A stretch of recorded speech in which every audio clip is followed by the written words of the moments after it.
Hello students, I, Aarti ma'am, welcome you all to yet another session of English worksheet number 6 dated 12 October 2020. The topic of today's worksheet is from the lesson Tsunami. We have already done a worksheet regarding this chapter. हम ऐसे पहले भी कर चुके हैं. इस chapter से regarding हमने वर्कशीट्स की हैं और भी. आज उसका कंटिन्यूएशन का पार्ट है. हमने इसमें डिफरेंट स्टोरीज पढ़ी थी जिन्होंने कैलामिटी को फेस किया था, इस नेचुरल कैलामिटी को फेस किया था जो कि सुनामी के नाम से है. हम इससे पहले पढ़ चुके हैं कि सुनामी क्या होती है और उनके साथ क्या क्या हुआ था. हमने जो करेक्टर्स पढ़े थे उसमें था इग्नियस, मैग्ना, टिल्ली एंड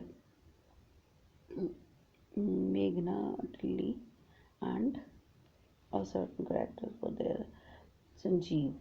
सो अब हम इसको स्टार्ट करेंगे सेशन को और हम देखेंगे आज की वर्कशीट में हमें क्या क्या करना है. Part A, suppose you are at a beach. आप एक बीच पे हो. And you hear suddenly you hear a tsunami warning on the radio. What will you do? Pick a tick mark, right लगाना है आपको, against sentences you think will help you escape tsunami. आपको ऐसे पे right लगाना जिसमें जो कि आपको हेल्प करेंगे सुनामी के टाइम पे. वो सेंटेंसेस बताने कौन से सेंटेंसेस आपको सुनामी के टाइम पे हेल्प करेंगे और क्रॉस लगाना उन पे जिन पे जो रेलिवेंट नहीं है, मतलब जो कि नहीं करोगे आप. ठीक है, चलो हम शुरू करते हैं बच्चों. Run away from the beach. Yes, you will run away from the beach. Stay on the beach and watch the waves. No, you will not do that. Climb on the roof of a tall building. Yes, you will do that. Warn other people. Yes, you will do that. Relax after the tremors are over. No, you wouldn't. Take a boat and go towards the sea. Wrong. No. देखो, first में वो कह रहा था कि क्या आप बीच पे भागोगे, बीच से चले जाओगे, जैसे टिल्ली गई थी और 77 लोग गए थे. यस, आप वही फॉलो करोगे. क्या आप बीच पे रह के लहरों को देखोगे? नहीं, ऐसा नहीं करना चाहिए. Climb to the roof of the tall building. टिल्ली वहाँ से निकल के होटल के 3rd माले स्टोरी पे चली गई थी ना, तो वो चीज़ आपको बतानी है. और वही चीज़ यहाँ पे कह रहा है, क्या आप एक लंबी बिल्डिंग पे जाओगे और उसकी रूफ टॉप पे पहुँच जाओगे? तो यस है. Warn other people. क्या आप दूसरों को भी कहोगे, वॉर्न करोगे, चेतावनी दोगे कि सुनामी आ रही है? यस, आपको ये करना चाहिए. और 5th और 6th में है रिलैक्स करोगे. क्या आप वो जो वाइब्रेशंस आती हैं अर्थक्वेक की, अगर ठीक हो गई तो क्या आप रिलैक्स करोगे? नहीं, वो रिलैक्स का नहीं है. उसके बाद वेव्स आएंगी, ये पता ही है. फिर है टेक अ बोट. और अगर आपको जाना है तो आप सी के अंदर चले जाओगे जहाँ से बहुत सारी वेव्स आने वाली हैं. This is suicidal. ऐसा नहीं करना चाहिए. ठीक है, तो ये हमने करा फर्स्ट. और सेकंड देखो, read the following lines from the lesson. Guess the meaning of the word given in column A with their meaning in column B. आपको कॉलम ए और कॉलम बी, 2 कॉलम्स दे रखे हैं. अब आपको कुछ वर्ड्स दे रखे हैं जो कि हाईलाइट कर रखे हैं. ना बच्चों, ये कलर कर रखा है ना. अब वो कह रहे हैं कि आपको ए में जो वर्ड्स दे रखे हैं उसके मीनिंग्स बी में दे रखे हैं और हमें मैच द फॉलोइंग करना है. चलो हम देखते हैं ये एक्सरसाइज में. ये कहता है Tilly started to scream at her family to get off the beach. Tilly जो थी वो स्क्रीम करने लग गई थी अपनी फैमिली पर कि आप हटो बीच से. तो ये जो है ये क्या बताता है बेटा? ये बताता है स्क्रीम कर रही थी, इसको मार्क कर रखा उन्होंने. ठीक है. She talked about an earthquake under the sea. She gets more and more hysterical. अब हिस्टेरिकल भी इन्होंने कर रखा है. अब देखो, स्क्रीम लिखा है, पहले फ्राइटन लिखा है, ये भी देखेंगे. Penny did not know what a tsunami was, but seeing my daughter so frightened, frightened भी underline कर रखा है, I thought something serious was going on. Frightened का क्या मतलब होता है बच्चा? Scared. हमारे पास ये देखो यहाँ लिखा है scared, तो हम ये मैच कर देंगे, ठीक है।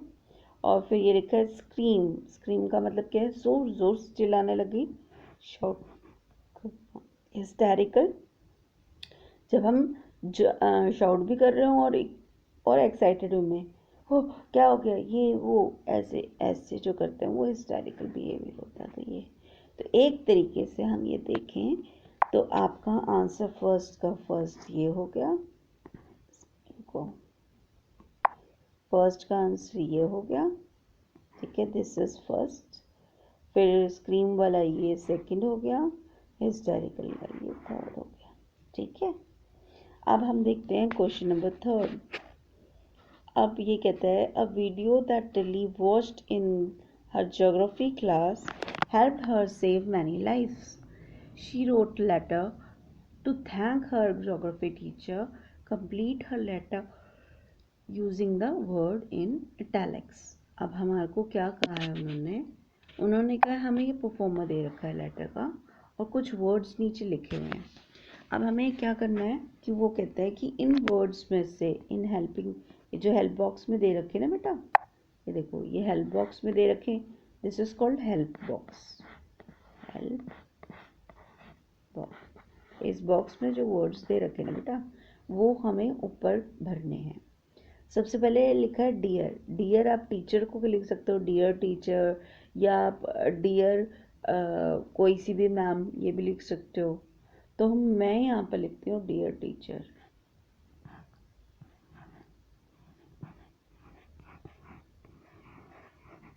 ठीक है, कॉमा, उसके बाद है I am writing the letter to. आप ये लेटर क्यों लिख रहे हो? टू थैंक यू ना, ये आपका आ गया फर्स्ट में, दैट इज यहाँ लिखोगे आप थैंक यू, ठीक है। I am writing this letter to thank you, your valuable lesson help me, save करा था ना बेटा लाइफ्स को उसने, सेव मैनी लाइफ्स, तो ये लिखा आपका आंसर सेकेंड हो जाएगा, save many lifes. I have come to dash with my family, वो कहाँ गई थी? थाईलैंड गई थी ना बेटा, तो ये आपका आंसर हो गया थर्ड, ये है थाईलैंड, आप यहाँ लिखोगे थाईलैंड, ठीक है। विद माई डैश किसके साथ गई थी? वो अपनी फैमिली के साथ गई थी ना बच्चों, तो ये आपका फोर्थ का आंसर हो जाएगा, यहाँ पे लिखोगे आप फैमिली।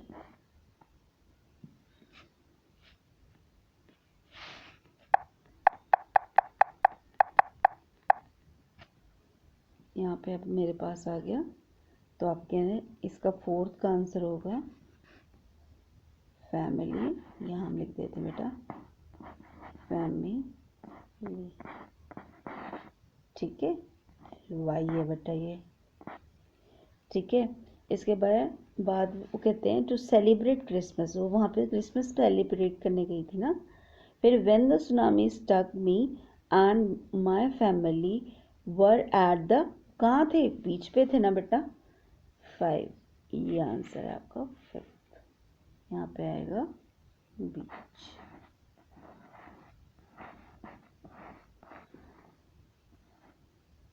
ठीक है बेटा, ये ई है।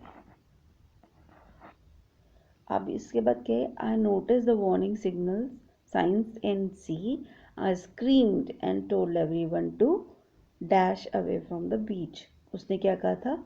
Run away from the beach, ये आपका 6 का आंसर हो गया, run away from the beach. He rush to the dash of the hotel, third floor पे चले गए थे ना, अभी मैंने बात भी की थी, तो आप यहाँ पे लिखोगे, क्या लिखोगे? थर्ड फ्लोर, ये आपका 7th का हो जाएगा. On of the portal and was saved. I am waiting to meet you and thank you in person. Yours sincerely, Lily Smith. ठीक है. अगर हम इसको देखो बेटा, अभी मैंने लिख दिया. अगर आपको नहीं समझ आ रहा, दोबारा से मैं इसकी नंबरिंग कर देती हूँ. मान लो हमने नंबरिंग करी, यहाँ पे रखा 1 2 3 4 5 6 और 7. हमारे पास ये 7 है, तो हमारा आंसर जो फर्स्ट में आएगा वो thank you help me to save many peoples. 2 का आंसर ये है. थर्ड है, it come to dash with my family. Thailand with my family, third यहाँ है. फोर्थ माई फैमिली लिखना है, तो फोर्थ ये हो गया बेटा. Fifth when the tsunami struck, me and my family were at, कहाँ थे वो, बीच पे थे, तो फिफ्थ आपका ये हो गया. I noticed the warning signs in sea. I started screaming and told everyone to run away. 6 का ये हो गया और 7th आपका ये आएगा. ठीक है. तो बच्चों ये हमारी वर्कशीट थी जो कि इंग्लिश की इस बार आई थी फ्रॉम द चैप्टर सुनामी. वो अब हमारी वर्कशीट कंक्लूड हो गई है बच्चों.